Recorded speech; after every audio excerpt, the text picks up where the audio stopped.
ভান্ডার আমি শুনছিলাম যে এতদিন তো দুয়ারের সরকারের মাধ্যমেই হয়েছে, কিন্তু আমি আমার ডিপার্টমেন্টের সাথে কথা বলে আমি অলরেডি বলে দিয়েছি অন্নপূর্ণার ভান্ডারে অনলাইন কমপ্লিটলি এখনই ব্যবস্থা করতে এবং ইমিডিয়েটলি অনলাইনে যাতে সমস্ত মানুষ যে 1 পাস 2 পাস বা যে হয়তো শিক্ষাটা পাননি, হয়তো মানে শিক্ষিত নন, এতটা ইজি করা হবে এই অ্যাপ্লাই করার পোর্টালটাতে যে কেউ মানে পোর্টালে গিয়ে অ্যাপ্লাই করতে পারে।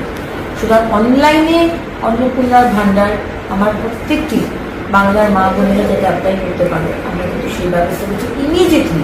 কারণ কি মাননীয় মুখ্যমন্ত্রী বলে দিয়েছেন যে 1 জুন মাইন্ডেড 1 জুন থেকে আমরা যা যা প্রতিশ্রুতি দিয়েছিলাম 3000 টাকার অন্নপূর্ণার ভান্ডার এবং সরকারি বাসে মা বোনেদের কোনো ভাড়া দিতে হবে না, এই দুটো আমরা চালু করতে শুরু করেছি।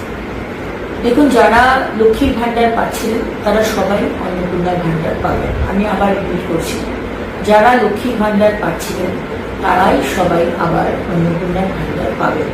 এদের মধ্যে যাদের নাম বাদ গেছে 91 লাখ মতো, তাদের অ্যানালিসিস হবে, তাদের নাম ইমিডিয়েটলি বাদ যাবে, তাদের অ্যানালিসিস হবে। তাদের নাম মারা গেছে, সে তো আর লক্ষ্মীর ভান্ডার বা অন্নপূর্ণার ভান্ডার, লক্ষ্মীর ভান্ডার পেয়ে এসছে, অন্নপূর্ণার ভান্ডার সে পাবে না।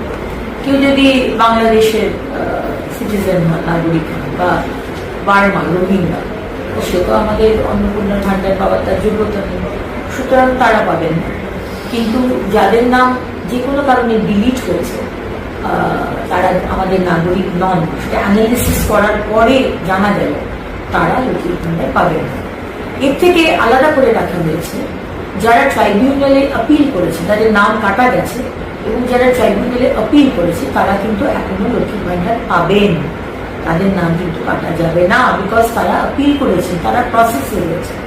এবং যারা সিএ এর জন্য আপিল করেছে তারাও কিন্তু লক্ষ্মীর ভান্ডার পাবেন, তাদের নামও